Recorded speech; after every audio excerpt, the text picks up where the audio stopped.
Hello friends, धैर्य classes Malpura के YouTube channel geography with Govardhan Sharma में आपका स्वागत है। आज हम भारत के भूगोल में भारत की जो प्रमुख मिट्टियां हैं उनकी निर्माण किस प्रकार हुआ है, उनका संगठन किस प्रकार का है और कौन कौन से जो उनके विभाजन हैं उन मिट्टियों को, उनकी विशेषताओं को, उनके निर्माण प्रक्रिया और उसके अंदर प्रमुख की जाने वाली जो कृषि है, कृषि फसलें कौन कौन सी उत्पादन हो सकती है उसका अध्ययन करेंगे। विज्ञान को मृदा विज्ञान यानी दोस्तों, अगर पेडोलॉजी हम कहा बात जाता करें है।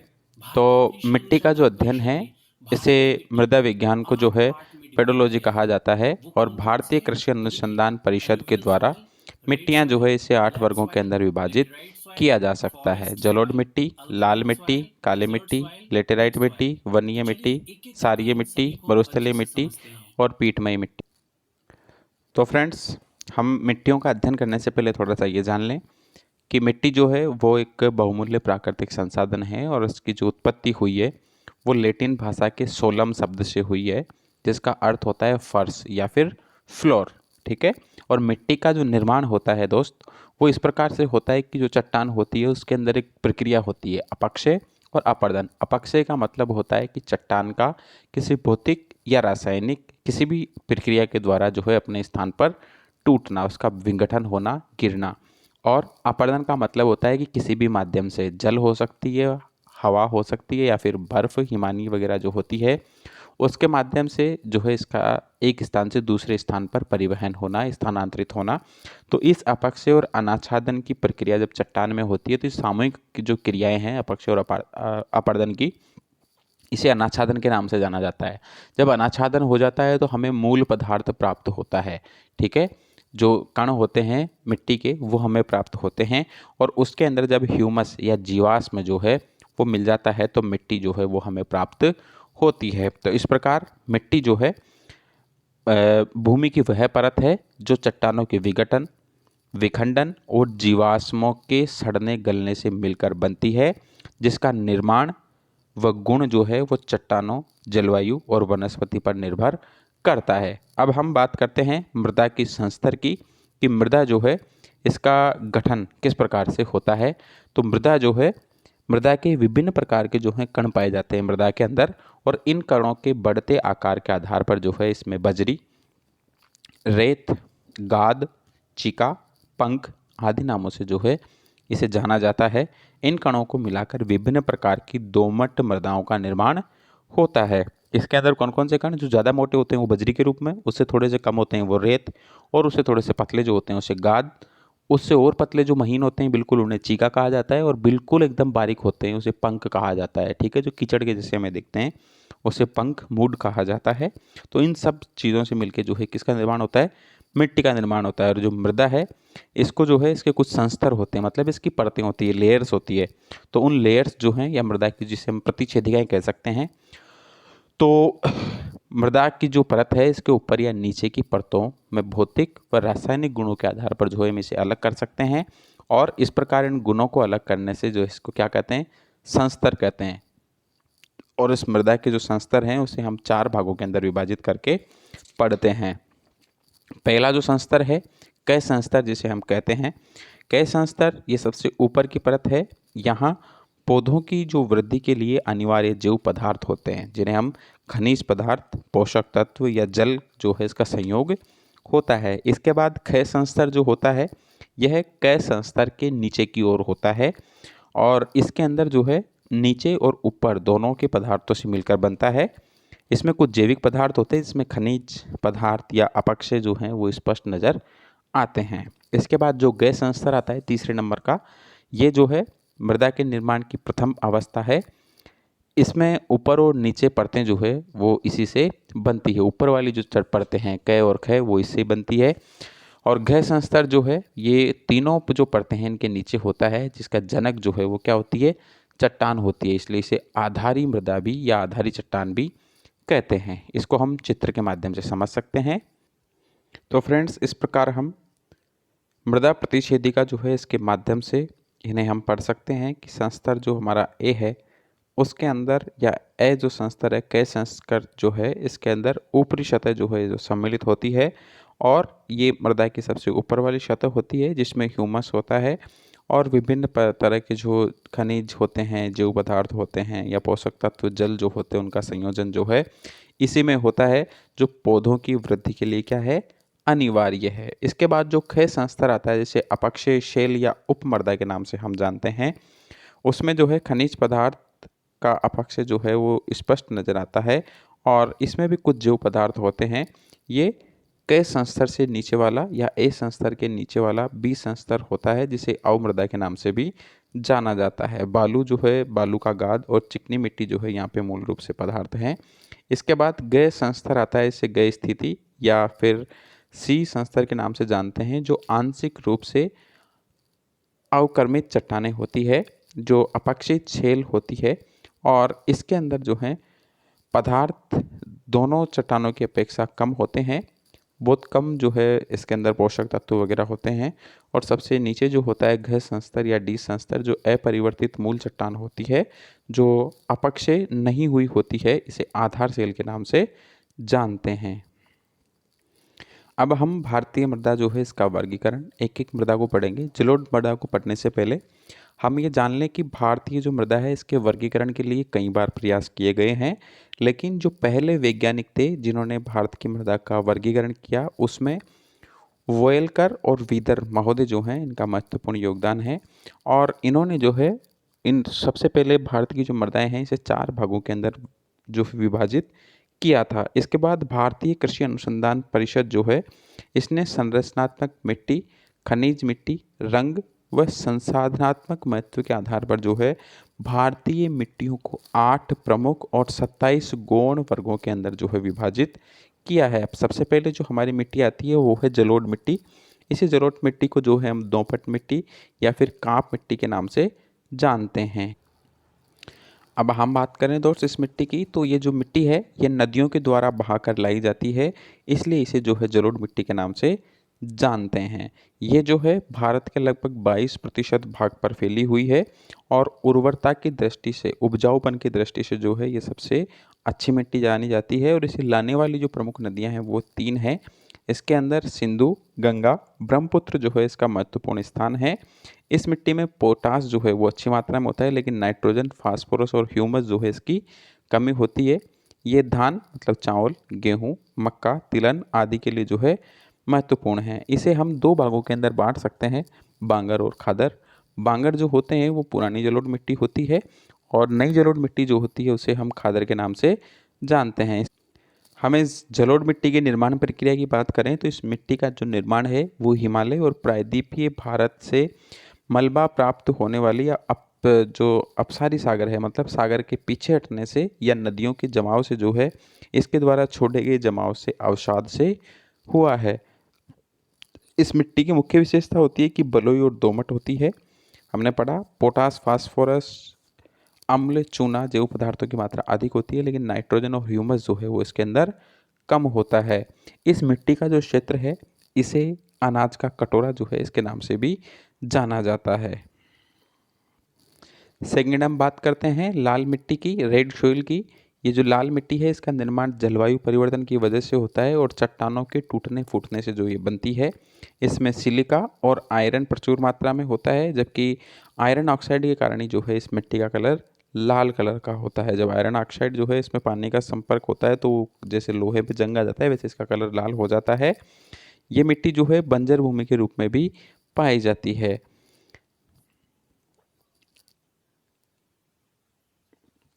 इस मिट्टी के अंदर जो है ये एसिड जैसी अम्लीय मिट्टी होती है, इसमें नाइट्रोजन, फास्फोरस और ह्यूमस जो है उसकी कमी होती है। कपास, गेहूं, दालें और मोटे अनाज की जो है इसमें खेती की जा सकती है। इसके जो प्रमुख क्षेत्र हैं भारत में, ये मिट्टी आंध्र प्रदेश, मध्य प्रदेश के ईस्टर्न पार्ट मतलब पश्चिम भाग में, छोटे नागपुर के अंदर और पश्चिम बंगाल के उत्तरी पश्चिम जिले जिसमें मेघालय, गारो खासी जैन जो पहाड़ियाँ हैं उसमें, नागालैंड, राजस्थान के अरावली के पूर्वी क्षेत्र में, महाराष्ट्र, तमिलनाडु और कर्नाटक के अंदर होती है। इसके बाद दोस्तों इस लाल मिट्टी के अंदर जो है हम रासायनिक उर्वरक और जैविक खाद का उपयोग करके जो है इसे अधिक उपजाऊ बना सकते हैं। ये मिट्टी जो है बजरी युक्त होती है, बलुई होती है, पथरीली और छिद्रनुमा होती है और ये इसका जो निर्माण होता है ये जल वाष्प जो है इसके अंदर परिवर्तन के कारण, जलवायु के परिवर्तन के कारण रवेदार और कायांतरित चट्टानों के विघटन से होता है और इसमें लोहा और सिलिका की जो है प्रधानता होती है। इसके बाद जो है हमारी मिट्टी आती है वो है काली मिट्टी। ये काली जो मिट्टी है ये बेसाल्ट चट्टानों के टूटने से और ज्वालामुखी जो है इसके निकलने वाले लावा से बनती है। इसमें आयरन, चूना, एल्यूमिनियम, ह्यूमस और मैग्नीशियम जो है इसकी अधिकता होती है। और इस मिट्टी का जो काला रंग है वो टिटेनीफेरस, मैग्नेटाइट और ह्यूमस की उपस्थिति के कारण होता है। प्रश्न पूछ लिया जाता है काला रंग किसके कारण होता है, तो हमें ध्यान में रखना है कपास के लिए सबसे महत्वपूर्ण होती है, इसलिए इसे काली कपासी मिट्टी के नाम से भी जाना जाता है। ये जो है इसमें गेहूँ, ज्वार और बाजरा आदि जो है वो भी अन्य फसलें उगाई जा सकती है। इसका जो क्षेत्र है उसके अंदर प्रमुख रूप से ब्लैक सोइल जो है ये गुजरात, महाराष्ट्र और मध्य प्रदेश, आंध्र प्रदेश के पश्चिमी भाग में मैसूर जो है यहाँ के उत्तरी भाग में होती है। इसके बाद जो है नेक्स्ट मिट्टी हमारे आती है लेटेराइट मिट्टी। लेटेराइट मिट्टी जो है ये मिट्टी केमिकल रिएक्टेड से होती है और इसमें मतलब रासायनिक अभिक्रिया के द्वारा बनती है। इसमें चट्टानों के टूटने फूटने से और बनती है। इसकी मिट्टी की जो है इसमें आयरन ऑक्साइड की अधिकता होती है। ये देखने में लाल मिट्टी की तरह लगती है लेकिन उससे कम उपजाऊ होती है। चट्टानों की टूट फूट से बनने वाली इस मिट्टी को हम गहरी लाल लेटेराइट, सफ़ेद लेटेराइट और भूमिगत जलवायु लेटेराइट के नाम से जो है जानते हैं, या इसमें विभाजित इसको कर सकते हैं। ये जो है गहरी लाल लेटेराइट मिट्टी, इसमें आयरन ऑक्साइड और पोटास की बहुलता होती है। इसकी उर्वरता जो है कम होती है लेकिन ये निचले भाग में कुछ खेती की जा सकती है इसके बाद आती है सफ़ेद लेटेराइट मिट्टी। इसकी उर्वरता जो है वो भी कम होती है और केओलिक के कारण इसका रंग जो है वो किस प्रकार का होता है, सफ़ेद रंग का होता है केओलिन के कारण। इसके बाद आती है भूमिगत जलवायु लेटेराइट मिट्टी। ये मिट्टी काफ़ी उपजाऊ होती है क्योंकि वर्षा काल में आयरन ऑक्साइड पानी के साथ घुल के नीचे चला जाता है, इसलिए इसकी जो उत्पादकता है वो बढ़ जाती है। चाय की खेती के लिए सबसे उपयोगी है। नेक्स्ट जो आती है वो है हमारे वनीय मिट्टी, फॉरेस्ट और माउंटेन सॉइल जिसे हम बोलते हैं। ये पर्वतीय ढालों और वन क्षेत्रों की घाटियों में पाई जाती है। वनों में होने कारण इसमें ह्यूमस की मात्रा अधिक होती है लेकिन पोटास, फास्फोरस और चूना जो है इसकी मात्रा कम होती है। ये मिट्टी बागवानी फसलें जैसे चाय, कहवा, मसाला और फल आदि के लिए अधिक उपयोगी होती है। जनजातियों के द्वारा जितना भी जो झूमिंग कृषि या स्थानांतरित कृषि है वो इन्हीं क्षेत्रों के अंदर या इसी मिट्टी के जो क्षेत्र है वहाँ की जाती है। ये मिट्टी जो है हिमालय पर्वतीय भागों जैसे तमिलनाडु, कर्नाटक और मणिपुर आदि जगहों में भी पाई जाती है। नेक्स्ट आती है हमारे क्षारीय मिट्टी। क्षारीय मिट्टी जो है वो रे, ऊसर, कलर आदि के नाम से जो है इसे जाना जाता है। ये मिट्टी वहाँ पर बनती है जहाँ पानी आसानी से नहीं निकल पाता, मतलब पानी जिस क्षेत्र में ज़्यादा रहता है वहाँ ये होती है। इसमें सोडियम क्लोराइड और सोडियम सल्फेट जो है वो अधिक होता है जबकि नाइट्रोजन और चूने की क्या होती है, कमी होती है इसके अंदर। इस मिट्टी के जो है ये उपजाऊ मिट्टी नहीं होती, इसमें नारियल तथा ताड़ की खेती जो है वही होती है, मतलब खारे पानी में जो चीज़ें हो सकती है वही होती है। इसमें लवणीय कण भी पाए जाते हैं। ये सोइल ज़्यादातर हरियाणा, पंजाब के कुछ भागों में और केरल के तट पर और सुंदरबन डेल्टा के अंदर देखी जा सकती है। इसके बाद है हमारी मरुस्थलीय मिट्टी। मरुस्थलीय मिट्टी जो है ये यहाँ इसका जो टेम्परेचर है वो ज़्यादा होता है, इसकी वजह से बनती है और इसमें चट्टानों के टूटने से बनती है। छोटे छोटे सोइल जो है इससे बनती है। ये मिट्टी जो है बलुई मिट्टी होती है, इसमें लोहा, फास्फोरस पर्याप्त मात्रा में पाया जाता है जबकि नाइट्रोजन और ह्यूमस जो है उसकी मात्रा कम होती है। हाई टेम्परेचर की वजह से क्या है कि जो चट्टानें होती है वो छोटे छोटे टुकड़ों के अंदर उसमें भौतिक अभिक्रिया के कारण वो टूट जाती है, उससे इसका निर्माण होता है। ये बलुई मिट्टी होती है, इसमें लोहा, फास्फोरस जो है वो पर्याप्त मात्रा में होता है, नाइट्रोजन और ह्यूमस जो है उसकी कमी होती है क्योंकि यहाँ पे वनस्पति का अभाव होता है। इसके बाद जो है हम देखें इस मिट्टी के अंदर सिंचाई के सहारे अगर पानी सिंचाई की जाए कृत्रिम रूप से तो गेहूँ, गन्ना, कपास, ज्वार और बाजरा जो है वो आसानी से उगाया जा सकता है। ये भूमि सिंचाई की सुविधा नहीं होने की वजह से क्या है, बंजर है। इसके जो क्षेत्र हैं वो हैं, उनमें इसका मुख्य विस्तार जो है वो राजस्थान में, कच्छ में, सौराष्ट्र में जो दोनों गुजरात के हैं, हरियाणा और पंजाब में जो है इसका विशेष रूप से क्या है, विस्तार रहता है। पश्चिमी राजस्थान में इसका उपयोग जो है वर्तमान में इंदिरा गांधी नहर के कारण हो रहा है और यहाँ पे जो है अच्छी कृषि की जा रही है। नेक्स्ट जो हमारी मिट्टी है वो है पीटमय या जैव मिट्टी। ये जैव मिट्टी जो है इसके अंदर जैविक पदार्थ जो हैं वो जमा हो जाते हैं दलदल के कारण, इसलिए इस वजह जो है इस मिट्टी का क्या होता है, निर्माण होता है। ये जो है काली होती है, भारी होती है और काफ़ी एसिड मतलब लवणीय होती है। केरल में मिट्टी को कारी कहा जाता है क्योंकि यह मिट्टी ज़्यादातर केरल के अलेपी ज़िले में पाई जाती है। बिहार उत्तरी भाग उत्तराखंड वगैरह वाले जो क्षेत्र है वहाँ भी होती है। अल्मोड़ा सुंदरवन के डेल्टा उत्तराखंड घाटी में सोइल पाई जाती है। इसे महानदी गोदावरी कृष्णा नदी किनारे भी मिट्टी होती है। इस दलदली मिट्टी में जो है फास्फोरेट और पोटास मिलाकर इसे उपजाऊ बनाया गया है। दोस्तों अगर आपको वीडियो समझ में आया हो तो इसे लाइक करें, सब्सक्राइब करें। इस टॉपिक से संबंधित कुछ महत्वपूर्ण जो प्रश्न हैं और उनके आंसर इस प्रकार हैं। इसका पहला क्वेश्चन है कि नाइट्रोजन की पूरा करने के लिए किस उर्वरक का उपयोग किया जाता है। तो फ्रेंड्स इसके लिए जो है हम यूरिया जो है इसका प्रयोग करते हैं नाइट्रोजन की कमी को दूर करने के लिए। नेक्स्ट क्वेश्चन जो है हमारा, लेटेराइट मिट्टी में किसकी बहुलता होती है। तो अभी हमने जाना कि लेटेराइट जो मिट्टी है इसके अंदर आयरन और सिलिका की जो है अधिकता होती है, इसी के कारण इसका कलर किस प्रकार का होता है, थोड़ा सा रेड कलर का होता है। तीसरा क्वेश्चन है किस मिट्टी में चूना मिलाकर उर्वरता बढ़ाई जा सकती है। तो चूना मिला के जो है लाल मिट्टी के अंदर उर्वर क्षमता जो है वो बढ़ाई जा सकती है। लाल मिट्टी में उर्वरता बढ़ाने के लिए चूना जो है इसका उपयोग किया जाता है। नेक्स्ट क्वेश्चन है चाय की खेती के लिए कौन सी मिट्टी सबसे ज़्यादा उपयुक्त मानी जाती है। तो चाय की खेती के लिए फ्रेंड्स सबसे ज़्यादा लेटेराइट मिट्टी जो है वो उपयुक्त मानी जाती है। अगला क्वेश्चन जो है कपास की खेती के लिए कौन सी मिट्टी उपयुक्त है। तो काली जो मिट्टी है उसको काली कपासी के नाम से जाना जाता है, तो कपास के लिए जो है वो मिट्टी ज़्यादा उपयोगी है। किस मिट्टी को रेंगूर मिट्टी के नाम से जाना जाता है।